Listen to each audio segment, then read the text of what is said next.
Vamos a analizar los riesgos globales y el panorama comercial en este panel 3, que es Tendencias Geopolíticas y del Comercio Exterior.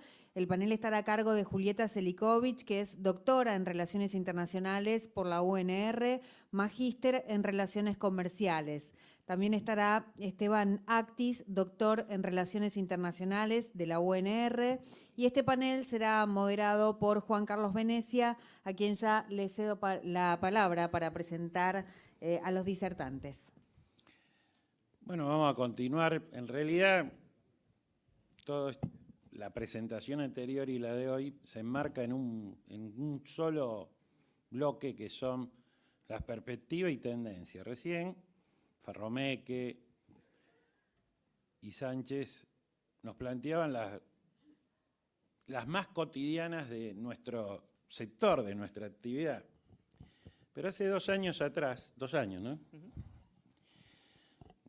Tanto Julieta como Esteban, que son profesionales del ámbito rosarino, ocupaban gran parte de la escena nacional, justamente porque habían participado en el tan mentado últimamente Foro de Yauyao, invitado por, esto corre por mi cuenta, el Círculo Rojo Argentino, y era incipiente en ese momento la temática de conflicto ucraniano, salida del post-COVID, y tuvieron mucha prensa en eso. Y tuvieron la gentileza de, creo que a las semanas, de presentarse acá en el encuentro. Obviamente nosotros no somos Einstein o IRSA, pero sí somos el Encuentro Argentino de Transporte Fluvial y muy amigos de estos profesionales formados en la Universidad Pública, especialistas en relaciones internacionales, y le planteábamos cuáles eran las tendencias del mundo por venir. Y este año dije, bueno, pasaron 2 años, me parece que algo pasó en el mundo en estos últimos años, no solo en Argentina, en las políticas internas, estamos hasta escenarios cada vez más conflictivos. Y bueno, ellos como especialistas en riesgos globales, porque es justamente la actividad, se los recomiendo, hay fundaciones de entidades bancarias que permanentemente los convocan. Si tienen algún problema de riesgo global, acá tienen 2 profesionales que los pueden atender, tanto en términos de comercio exterior o de mercado de destinos conflictivos. Creo que ya pasé el chivo. Vamos puntualmente a las presentaciones de ellos, pero yo me salgo de una vaina y no sé quién va a presentar. ¿Vos, Esteban? Yo tengo como una sensación que el mundo parece que está en guerra. Está en guerra. Bueno, gracias Juan por la presentación, por la invitación. Es un placer estar aquí con todos ustedes. Son de estos espacios que cuando uno sale del aula, de la universidad, le gusta interactuar y poder justamente plantear algunos escenarios de tendencias que hoy vemos a nivel global. Y como siempre decimos, en la Argentina, por nuestras crisis permanentes y nuestra tumultuosa vida política y económica local, vemos poco. La Argentina tiene una visión muy parroquial y muy ombliguista del mundo, y creo que eso es un defecto, y bueno, estas invitaciones sirven para que justamente podamos pensar el mundo. Bueno, Juan me hizo una pregunta y un poco me saca de la presentación, pero en realidad es interesante plantear, y esto es algo que quiero transmitirles, algunas ideas que les queden, es que las relaciones internacionales tienen 2 grandes tendencias, de cooperación y de conflicto. Fuerzas profundas, fuerzas centrípetas de integración y fuerzas centrífugas de conflictividad. Interactúan. Lo que estamos viendo en los últimos años es que estamos transitando hacia un mundo donde las fuerzas centrífugas y conflictivas predominan. Y eso es un gran cambio, es un game changer a la hora de hacer negocios internacionales, para el comercio internacional, para la logística. Y eso es justamente algo que es una tendencia que vamos a seguir viendo. O sea, la era de shocks tras shocks que estamos atravesando no es algo coyuntural, es algo estructural y que se va a profundizar en los próximos años. Entonces, no sigue en guerra, pero sí estamos viendo una conflictividad inherente a las relaciones internacionales. Y eso se da, por primera vez en la historia, en un contexto de globalización. Y cuando hablamos de globalización, tenemos hoy un comercio internacional que ronda el 55% del PBI global, y eso no se dio en contexto de conflictividad geopolítica hace 80 años atrás, donde era el mundo mucho más autárquico. Entonces, ese es un punto interesante. No sé si tenía la presentación, pero no sé si... Bueno. Disculpa. ¿Está cargada la presentación? Ahí está. Bien. Entonces, lo que justamente quiero transmitir también es que todos los que están aquí, vinculados directamente a la logística, al comercio internacional, tienen un mindset, una globalización. Yo digo globalización, ustedes están pensando en justamente, bueno, la expansión del comercio internacional más allá de las fronteras, el offshoring, las grandes cadenas globales de valor, la libre navegación de los mares, todo eso que ya sea quien ha estudiado o quien ha estado operando a nivel internacional, justamente ha experimentado en los últimos años. Bueno, esa globalización está mutando a pasos acelerados, está cambiando. Es el paso de lo que denomino la globalización de costos a la globalización de riesgos. ¿Qué es la globalización de costos? Bueno, los actores económicos buscaban maximizar rentabilidad. Ese era el objetivo. Producir donde sea, el lugar donde tenga mayor ventaja comparativa, en un contexto donde el leitmotiv era el comercio libre, donde lo que se buscaba eran expandir las cadenas globales de valor, con la idea del offshoring. El leitmotiv del just in time, ustedes lo habrán escuchado, no sirve acumular stock, porque si yo puedo producir fácilmente en cualquier lugar, cualquier geografía. Y en un contexto de orden mundial basado en reglas. El avance del multilateralismo, bueno, todo esto está mutando. Hoy tenemos una globalización de riesgos. Además de intentar maximizar beneficios y reducir costos, cualquier actor que opera en la escena internacional tiene que intentar mitigar riesgos. ¿Cuáles son estos riesgos principalmente? Riesgos geopolíticos, vinculados al impacto que tiene la conflictividad entre grandes poderes en los negocios internacionales, y riesgos, ahí yo puse en la filmina cisnes verdes, que son riesgos medioambientales, efectos disruptivos medioambientales vinculados al cambio climático que claramente alteran a las negociaciones y los negocios internacionales. Y eso me parece que es claramente una situación que hay que tener en cuenta cualquiera que opere, insisto, en el plano internacional. Y esto es justamente lo que decía, esa es la frase que siempre cito de un CEO de un fondo de inversión: la geopolítica, que en la globalización que conocimos estaba en los márgenes, hoy está en el centro de la globalización. Por ejemplo, navieras como Maersk hoy ya tienen en su plantilla profesional un Geopolitical Chief Officer, no solamente un CEO, sino alguien que le está pensando justamente cómo opera el mundo. Bien, entonces, hablamos en la actualidad, si uno ve la prensa, los diarios, los papers especializados, geopolítica de la transición energética, geopolítica de alimentos, geopolítica de semiconductores. La geopolítica está en todas partes. También se comienza a hablar de algo que es la geopolítica de los accesos. Ustedes se fijan en el mapa, tenemos ahí en rojo y en amarillo los principales vías navegables de conectividad global. Y lo que hemos venido viendo en los últimos años es que estos shocks tras shocks vienen afectando de manera directa la conectividad, la logística, el comercio internacional. Actualmente tenemos, y vemos en los gráficos, 3 puntos neurálgicos, como son el Canal de Panamá, donde transita el 6% del comercio mundial, el Canal de Suez, donde transita el 12% del comercio mundial, y el estrecho de Hormuz, donde transita gran parte de la producción petrolera global, afectadas por distintas disrupciones. Y esas disrupciones van desde el cambio climático, como es el caso de Panamá, vamos a ver, hasta cuestiones vinculadas a conflictos internacionales, como son los ataques de los hutis en el Mar Rojo, que está afectando la navegación internacional, y la conflictividad en Israel y en Medio Oriente. Entonces, fíjense, tenemos 3 canales hoy afectados. Y esto comienza a tener una visibilización muy importante por parte de los actores internacionales. ¿Por qué? Porque los actores internacionales estatales, las grandes potencias, están pensando en el riesgo de disrupciones con lo que se conoce como efecto de estrangulamiento, situaciones que alteren esa situación. Algunos ejemplos que les quiero mostrar. Fíjense, decía Juan recién con el tema de la guerra ruso-ucraniana del 2022. Fíjense los puertos ucranianos, cómo se desploman la producción por un conflicto internacional.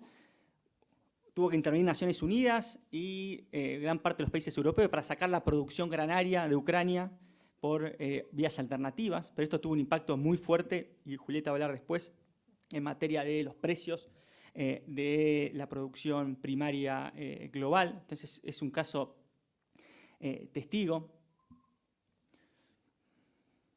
¿Qué pasa acá? Fíjense lo que yo decía del Canal de Panamá. En 2003, si ustedes fijan en el gráfico, la sequía fue la más importante registrada de que se toman registro, y eso afectó el sistema de esclusas del canal, y teniendo, como ven en la otra imagen, una demora muy fuerte en el paso por el canal, afectando los costos de los navieros y los contenedores que pasaban por el canal. O sea, el cambio climático claramente tiene un impacto, y esto lo dijeron los que presidieron la palabra en el panel anterior, sobre la navegación internacional. Fíjense, esto hace meses atrás, cuando los hutis, rebeldes hutis, empezaron a atacar a barcos mercantiles privados, como justamente casi no había en la navegación internacional barcos por el canal de Suez, tuviendo que ir por el Cabo Esperanza, ya por el sur de África, como ruta alternativa. Y fíjense justamente el desplome del tráfico diario sobre el canal de Suez. O sea, estamos viendo situaciones coyunturales, actuales, que se van a ir multiplicando con el devenir de la conflictividad global. En el estrecho de Hormuz, no sé si estuvieron viendo aquellos que siguen los precios internacionales, hace una semana cuando Israel llevó adelante retaliaciones sobre Irán por justamente el ataque iraní a suelo de Israel. Fue un domingo a la noche, no se sabía qué iba a pasar, pero claramente ya el precio del petróleo se disparó porque justamente el temor era a una disrupción fuerte sobre el estrecho de Hormuz. Después la retaliación fue menor de la esperada, pero el nivel de incertidumbre que generan los mercados es muy fuerte porque está en juego justamente este canal central de navegación, sobre todo para el mercado hidrocarburífero. Y acá tenemos, hoy en los análisis de riesgo global, la posibilidad latente de una disrupción en el estrecho de Malaca, justamente vinculado a una mayor conflictividad o una posible conflictividad entre China y Estados Unidos por Taiwán en esa parte de la geografía. Y fíjense, no sé si se llegan a ver, pero los efectos devastadores que eso tendría para el comercio internacional, para la logística. Estamos hablando de un escenario de conflicto abierto en Estados Unidos y China. Se espera que el PBI global baje un 10%. Los impactos que vimos con la guerra ruso-ucraniana serían un juego de niños vinculado al impacto disruptivo que puede tener esto. Bueno, y esto que estoy diciendo, ustedes dirán, bueno, ¿cuál es el mensaje? El mensaje es que en Sudamérica hoy hay 2 puntos centrales de la navegación internacional que comienzan a estar en los mapas de una visión geopolítica, en esta idea de dimensiones duales vinculados al comercio internacional, a la economía, pero también vinculado a la política internacional. Uno es justamente la hidrovía, claramente es un canal troncal y central para la producción de alimentos de gran parte de Sudamérica, y eso tiene una connotación no solamente de la economía, sino también de las visiones geopolíticas. Y el segundo es el estrecho de Magallanes, al sur de nuestro país. Ruta alternativa secundaria ante disrupciones en el canal de Panamá. Entonces, en ese sentido, y para finalizar, es que se vuelve imperioso hoy para todos los actores, gobiernos, entidades empresariales, entidades de la sociedad civil, actores privados, empresas que tengan y comiencen a incorporar los análisis de riesgos geopolíticos a sus análisis y a sus actividades diarias, porque claramente esta tendencia es una tendencia que estamos viendo 2 años atrás, desde que vivimos acá, se viene profundizando y efectivamente se va a seguir acentuando. Así que bueno, muchas gracias por estos minutos. Gracias, Pedro. Se merece un aplauso por su formación y recabar toda esta información, pero vamos a hacer un diálogo, le vamos a preguntar algo picante sobre el final. Pero bueno, Esteban nos está poniendo las rutas, la circulación. El 75% del comercio internacional se hace en barco, o sea que ahí hay un temita para los que les interese. Y en términos de comercio internacional, Julieta, ¿dónde estamos parados y hacia qué perspectiva y tendencias hay? Antes que nada, Juan, agradecerte nuevamente la invitación al foro y a todos los presentes también por el interés en entender el mundo. Lo que nosotros hace 2 años vinimos a plantear era la relevancia de la variable internacional en los análisis económicos de la hidrovía, de las proyecciones de la inserción comercial internacional de nuestro país, y hoy reiteramos esa preocupación. En materia de comercio exterior, que es lo que les voy a comentar en algunos minutos, el escenario es complejo a nivel global porque todas estas tendencias de la globalización de riesgos que planteaba el doctor Esteban Actis previamente tienen un impacto en el sistema de comercio internacional muy, muy fuerte. Las perspectivas del comercio internacional para el 2024 es de un crecimiento de 2,6% y de un 3,3% para 2025. Estas proyecciones de crecimiento internacional, 2 puntos porcentuales, es un crecimiento bajo, bastante lento del comercio internacional si lo miramos en lo que eran las tendencias anteriores. Y además hay que tomar en cuenta, estas son las proyecciones que publican los organismos internacionales en abril. Los organismos vuelven a publicar proyecciones, algunos en julio y otros en octubre, y lo que venimos viendo los últimos 2 años es que los organismos internacionales están sobreestimando el crecimiento internacional, es decir, las ajustan a la baja. De hecho, para 2023, que los organismos internacionales pensaban que el comercio internacional iba a crecer, aunque sea un poquito, lo que pasó fue un lánguido crecimiento y ahí en el gráfico vemos 2023 es plano. Y hay además un spread, una distancia en las proyecciones, que es ese umbral que se ve en distintos tonos de azules, y es que los organismos no saben qué es lo que va a pasar. Hay 7 puntos porcentuales de variación. Dicen, estamos relativamente seguros que el comercio internacional va a crecer 2,6%, pero en realidad podría ser que esto sea bastante peor o un poco mejor. ¿Y por qué? Y eso es lo que vengo a presentarles hoy, cuáles son las variables que están incidiendo en la dinámica de funcionamiento del comercio internacional. Encontramos precios mucho más volátiles de lo que veíamos 5 años atrás, y que en el contexto prepandemia. Los precios se volvieron mucho más inestables, gas, petróleo, alimentos. La demanda es mucho más volátil por el efecto de la inflación. La inflación afecta más fuertemente al consumo de bienes, de mercaderías, bienes y no tanto en servicios, y eso impacta en el volumen del comercio internacional. Y por un elemento que hace 2 años veníamos anticipando y hoy es central en cualquier análisis del sistema internacional, que es el proteccionismo y las tendencias geopolíticas crecientes. Estos elementos configuran un escenario de incertidumbre, y ante esa incertidumbre hay un cambio en la manera en la cual los actores en el sistema internacional perciben los riesgos y toman decisiones. Y hoy estamos en un contexto post-pandemia donde la geopolítica pesa cada vez más. La geopolítica explica crecientemente más del comercio internacional que la geografía. Empieza a tener un peso mucho más significativo. Si nos íbamos a la globalización del año 2000, la geografía,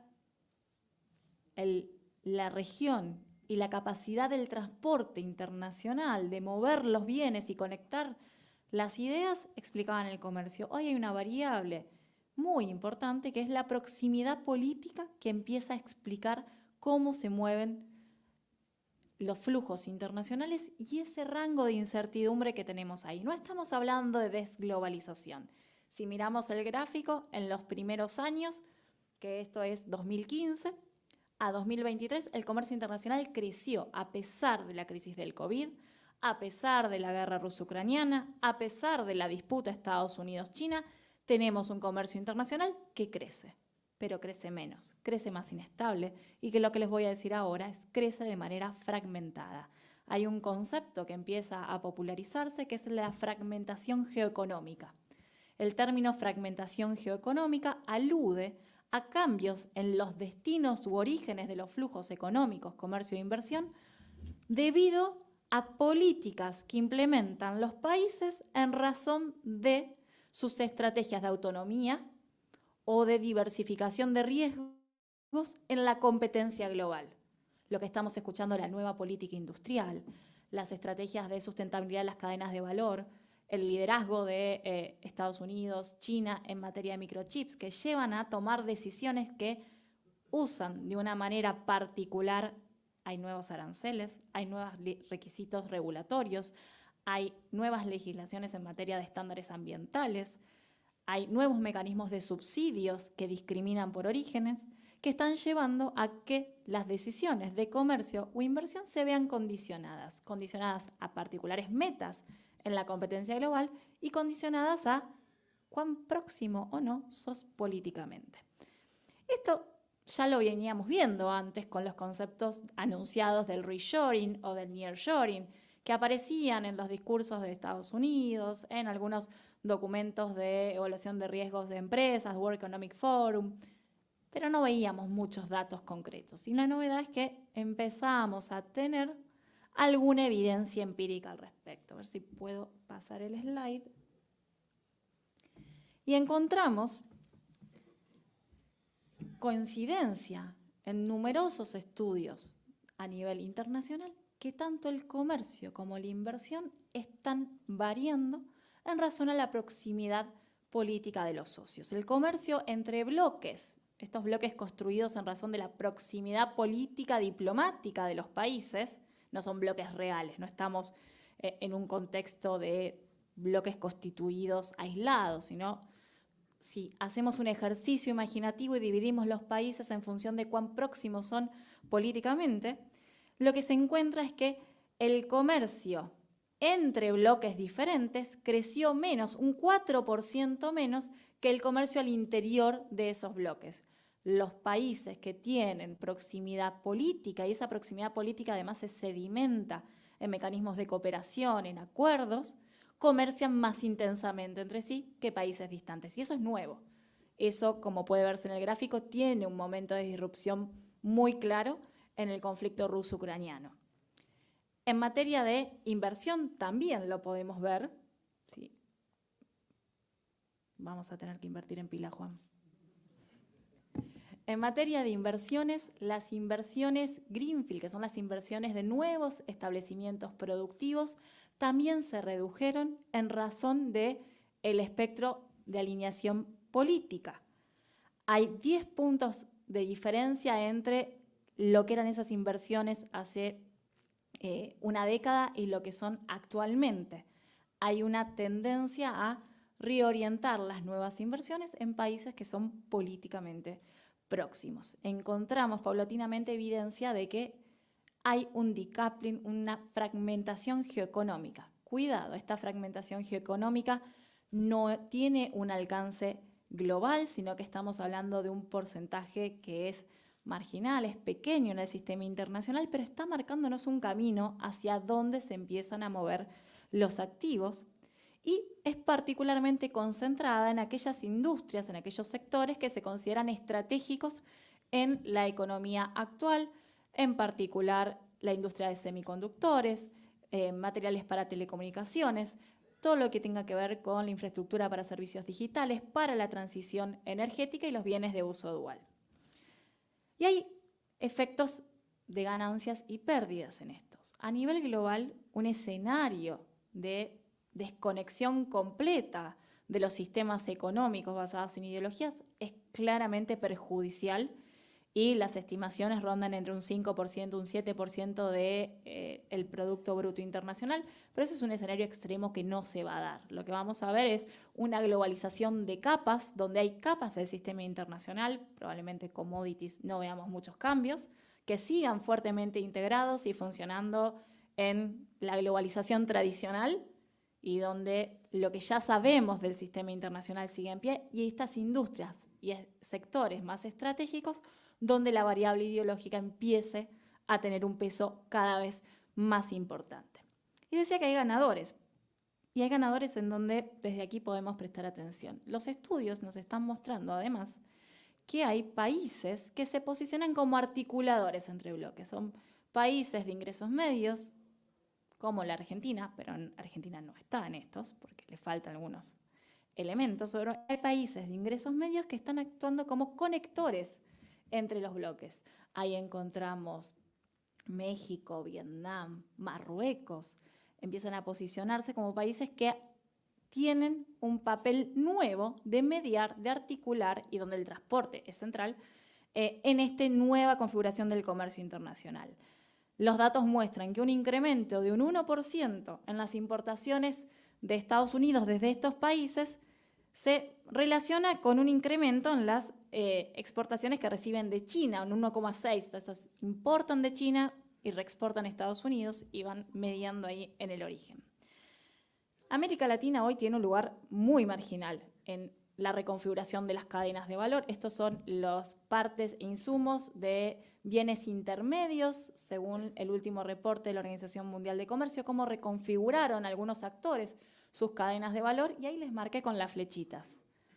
Ese segmento en celeste oscuro corresponde a otras economías donde entra América Latina y África. El lugar que ocupa hoy América Latina y África en la reconfiguración de la disputa geopolítica es aún marginal. Incluso podemos detectar en algunos sectores donde América Latina perdió en esta configuración. Y eso nos lleva al último punto que quiero hacer hoy. ¿Cuáles son las estrategias que pueden enfrentar los países y en la gobernanza más concreta de la economía cotidiana, las empresas, para torcer esto? Porque esto es un momento en la película y la película recién está arrancando y podemos darle algún giro a la narrativa.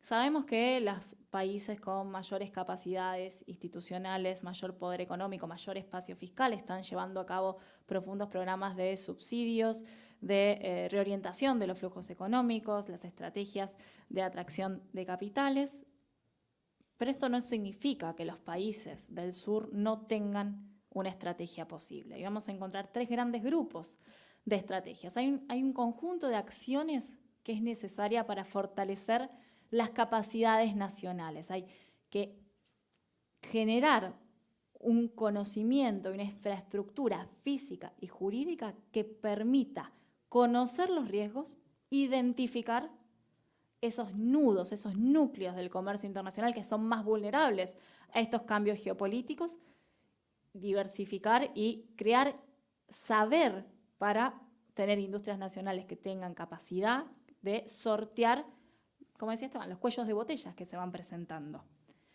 Hay que apostar a la diversificación del riesgo y al hedging. En este sentido, vemos que para los países, especialmente los que son conectores, los que buscan posicionarse en este juego de nuevos bloques, tener una relación inteligente, balanceada, con estrategia en las relaciones entre Estados Unidos y China es fundamental. Es un momento de las políticas exteriores y las políticas de inserción internacional basadas en intereses que tienen un cálculo muy preciso de riesgos. Y hay un tercer componente, que es el de las instituciones. Hay una narrativa que habla de la crisis de las instituciones existentes, pero esta narrativa no tiene que obstaculizar, que cegar la posibilidad de construir otros tipos de instituciones que no son la de Naciones Unidas 1945, sino que son alianzas de coordinación, de cooperación mucho más específicas, mucho más concretas. Veíamos en el panel anterior puntos en común sobre la necesidad de una agenda ambiental en materia de transporte fluvial. Y ahí hay para construir instituciones, ahí hay para construir con otros y generar un posicionamiento de una serie de estándares que se requieren con la mirada de nuestros países que va a permitir sortear estas tensiones de la fragmentación geoeconómica. Hay oportunidades, pero es un mundo nuevo que se está gestando y en 2 años, cuando nos vuelvas a invitar, Juan, vamos a contarles, vamos de escala, cómo se evoluciona esta película. Lo que evidentemente, un aplauso para Julieta.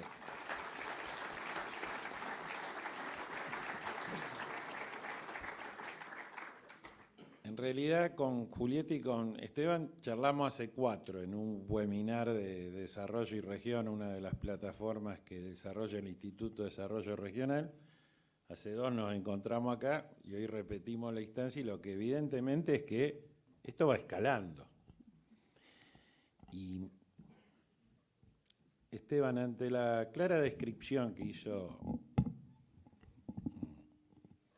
Julieta, pasamos de un offshoring mundial libre, cada vez nos metimos más cerca, nos metimos más al netshoring, la cercanía. ¿Y qué es lo que viene? Que un año tan crucial, por ejemplo, con tantas elecciones, la elección de Estados Unidos, que seguramente nos va a enmarcar, es cada vez más proteccionista el mundo occidental y sus políticas internas. ¿Hacia qué nos vamos a ir encontrando? ¿Qué tendencia es? Cada vez vamos a tener más expresiones populistas en términos de derecha, de izquierda o de ultranacionalismo como en Europa Oriental. Bueno, qué buena pregunta, Juan. Si uno podría, pienso en 2 variables, políticas industriales. Uno podría graficar el momento actual con el famoso, para los que son más jóvenes van a entender, el famoso meme de Spider-Man, donde cada uno se está apuntando. Porque claramente hoy, si uno mira las políticas económicas de los principales actores occidentales, pienso en Estados Unidos y en Europa, algo dijo Julieta, están dejando la idea de lo que se conoció como la era de Reagan y están teniendo políticas industriales activas. Después podemos discutir ganadores, perdedores, si esto genera eficiencia o no, pero es lo que estamos viendo. Digo, y es que justamente un intento de tener políticas industriales activas que puedan darle una nueva competitividad sistémica a Occidente vis a vis la competitividad que estamos teniendo y estamos observando de Asia, precisamente de China. Entonces, ahí hay también un cambio muy fuerte, como decía Julieta, regulatorios, subsidios, aranceles. Esa es una nueva globalización. Digo, si seguimos pensando que la globalización es esa idea de free market, que en realidad nunca lo fue, pero es verdad que había un orden basado en reglas claro, la OMC, el multilateralismo, bueno, eso hoy está claramente transitando hacia un escenario nuevo y eso me parece que es una tendencia que vamos a visualizar. La otra tendencia que tiene que ver con Occidente ya es la polarización de los sistemas democráticos. La dificultad de los consensos en las democracias occidentales está llevando, bueno, llevó al Brexit, una manifestación claramente centrífuga de la globalización, está llevando una polarización política muy fuerte en los Estados Unidos. Hoy, en el debate norteamericano, uno que tiene con colegas, digo, se habla hasta de guerras civiles, digo, están con una narrativa de un nivel de fragmentación y poniendo en cuestión hasta la propia idea de la nación como sí. Entonces, esa polarización y las salidas, podríamos decir, populistas, que impugnan a la democracia liberal, la estamos viendo todos los días y también se está acentuando. Entonces, está claro que, y creo que el concepto central también, que lo dijo Julieta, algo adelante, es la incertidumbre. Es la era de la incertidumbre. La incertidumbre siempre ha sido una variable en las relaciones internacionales, pero el grado y el nivel de incertidumbre que estamos viendo a nivel mundial, bueno, es inédito en el siglo XX, en lo que va del siglo XXI.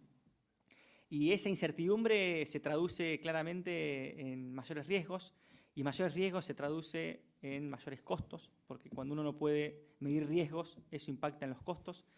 Y eso me parece que es una tendencia que claramente de aquel primer webinar en pandemia, hace 2 años, hace estos 4 años, se viene acentuando y vamos a seguir viendo mayores políticas industriales, mayor polarización política en las democracias occidentales y un nivel mayor de incertidumbre que genera que muchos, en el caso mío que sigo, por ejemplo, análisis de riesgo de instituciones como el World Forum Economic o Eurasia Group, uno ve que inclusive los análisis de riesgos y escenarios anuales ya quedan a mitad de año, quedan en desuso porque muchas de esas tendencias que se habían identificado o no se manifestaron o aparecieron nuevas que vienen a cuestionar lo que justamente hoy los intelectuales y los grandes analistas de riesgo están planteando. Entonces, esas 3 puntos me parece que son centrales.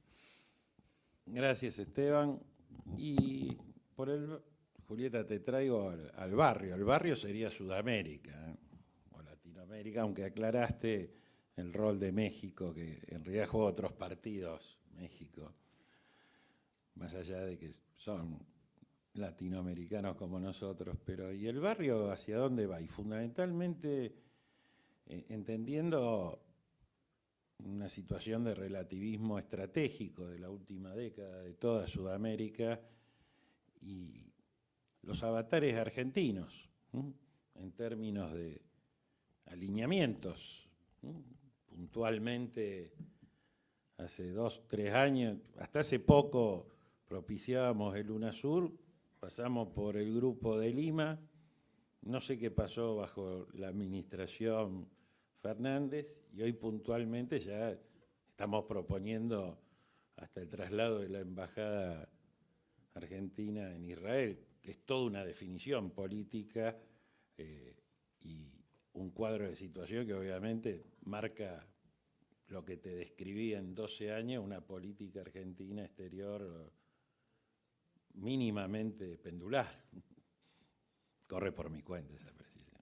Bien, bueno, vamos por capas. El barrio primero, ¿qué es lo que pasa con Sudamérica o América Latina? Aquí tenemos, por un lado, me viene bien, me traje un papelito aparte y me lo olvidé de contar. ¿Cuáles son las proyecciones específicas de comercio para América Latina? En 2024 y 2025, Sudamérica va a crecer menos en materia de comercio que el promedio mundial. El promedio, les decía, para 2024 estaban 2,6, 2,5 es la proyección de crecimiento para Sudamérica para 2024 y en 2025 las proyecciones mundiales, les decía, son 3,3% y es 1,4 la proyección para Sudamérica. Sudamérica enfrenta un desafío económico de estancamiento en el crecimiento de su inserción internacional, enfrenta un dilema muy importante en las políticas de desarrollo, requiere mucha mayor inversión de la que recibe para sortear la brecha digital y la transición energética a nivel región. Quizás Argentina en esto tiene algunos componentes donde se posiciona en una mejor situación, pero si vamos a hablar del barrio, el barrio está complicado. ¿Y cuáles son los mecanismos de cooperación? Vos mencionabas UNASUR, PROSUR, etcétera. ¿Cuáles son las coaliciones? ¿Qué es lo que nos puede llevar a resolver estos problemas? Hoy no hay ningún mecanismo que logre tener una capacidad de articular decisiones de manera efectiva a nivel regional. Vemos una fragmentación y una primacía de las que Esteban decía, las fuerzas centrífugas, los intereses, donde nos llaman a los países de América Latina está hacia afuera y no hacia adentro. Las divergencias ideológicas de los presidentes pesan mucho, la destrucción de las instituciones, porque algunas instituciones prometieron más de lo que pudieron cumplir y porque otras fueron cargadas de una agenda de disonancias, hoy genera que los mecanismos existentes de cooperación efectiva entre los países de América Latina se restrinjan a agendas ad hoc de alto nivel técnico. No hay un espacio de articulación política de respuestas. Y es muy difícil construir esos espacios de articulación política cuando tenemos, como vos decías, la pendularidad en muchas de las políticas exteriores. Lo que estamos viendo en la Argentina es un momento de refundación de la política exterior una refundación que está basada en la ideología y no basada en intereses, y eso genera disonancias en las posibilidades de articulación con los países de la región. Se van segmentando las agendas posibles, y quizás viene bien traer a la mesa qué es lo que pasa con Mercosur. Mercosur es para la Argentina la principal plataforma de inserción con otros, con la que cuenta la política exterior. Y ahí el doble matiz de la política comercial, donde nos encontramos con un Mercosur que quizás está un poco oxidado para responder a esta coyuntura de riesgos, de cambios en el sistema internacional, pero que aún con todo ese mecanismo oxidado es la herramienta que tenemos para que no toda nuestra política comercial se vuelva absolutamente volátil. Lo que la Argentina tiene en materia de comercio exterior es que la expectativa es que la política comercial cambie, la política económica cambie. Hay un estudio que habían publicado en la Universidad de San Martín que calculaba del gobierno de Onganía a la actualidad, el promedio era cambiar la política económica cada 2 años. Entonces un actor económico va a invertir y va a decir, bueno, la expectativa es que esto dure poco. Entonces, ¿qué cosa no duró tan poco? Política arancelaria. Están las excepciones, pero hay una base que te la dio el Mercosur. ¿Qué es lo que cambió poco? Algunos arreglos institucionales entre economía y economía porque están anclados en los tratados económicos. Y ahí con Mercosur hay importantes potencialidades para sortear desarrollo tecnológico, integración energética, seguir crecimiento de mercados y proyectar las negociaciones con otros, establecer mecanismos de acuerdos comerciales que pongan a la región como ese posible articulador en esa fragmentación geoeconómica. El actor prioritario ahí va a seguir siendo Brasil, que tiene un peso económico propio. Pero Argentina puede generar mecanismos institucionales en el marco del barrio para sumarse a ese mayor impulso. Bueno, entenderán, siempre en los 18 encuentros hemos tenido, acá hay fácil 200 personas, cada una puede tener una pregunta. ¿Por qué no hacemos un ida y vuelta en términos más coloquiales? Sino que lo que siempre buscamos es transmitir información sustancial. La temática que abordamos no es solo la de una barcaza, un control, un puerto. Siempre buscamos poner las temáticas más relevantes en la agenda y que todos los que participan presencial y ya hace varios años virtualmente incorporen herramientas para su decisión, para su formación y para la idea fundamental que es formar comunidad. Porque si cuando empezábamos la mañana anunciábamos que estábamos tratando el tema estratégico más relevante que tiene la Argentina, por su conectividad en su relacionamiento hacia la integración regional, hacia el transporte internacional, hacia la producción y la cadena de valor, tenemos que entender que tiene que ser el tema más prioritario de agenda. Cuando uno ve la agenda y se le ocurre hoy usar algún mecanismo, un simple Google o Wikipedia, estos temas, este tema en particular, sale siempre hacia lo mismo. Cuando uno pone hidrovía, vía navegable troncal, sale a contrabando, narcotráfico. Esos son los riesgos. Por eso tenemos que entender esto. Se nos ha extendido mucho el tiempo. Vamos a volver a las 14:45 con una presentación específica, un coloquio con un emprendedor de biocombustibles, justamente con la necesidad de cambio de matriz energética. Vamos a encontrarnos con un panel muy fuerte sobre narcotráfico y criminalidad. Los invito a escala regional con información tanto de Paraguay, Uruguay y obviamente nacional. Y les pido un segundo, por favor, de atención más y ya los liberamos. Una reflexión final, tanto a Esteban como a Julieta, porque son personas jóvenes, pero con un nivel de formación e información absoluta que la tenemos que aprovechar. Son nuestros, son de acá, no tenemos que traer a nadie. Cuando digo son nuestros, son de acá, son argentinos, ¿no? y más luego ya daremos por finalizado este panel. Esteban. Bueno, gracias, Juan. Veo muchas caras cansadas de toda la mañana, tampoco vamos a aburrir, como siempre decimos, lo que tiene que hacer un expositor, antes de nada, es no aburrir, y es justamente lo que uno intenta hacer cuando transmite alguna idea.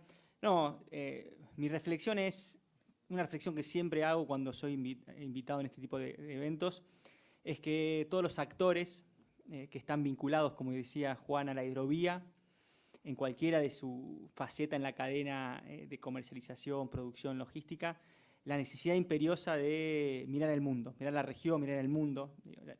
La Argentina en los debates empresariales tiene una visión muy parroquial, muy ombliguista, y eso creo es uno de los grandes problemas que tiene la Argentina. La Argentina, más allá de nuestra relativa irrelevancia geopolítica, dado nuestra geografía en el cono sur, y como bien decía Julieta, estas grandes tendencias por ahora no son troncales a nuestra realidad, pero está integrada al mundo.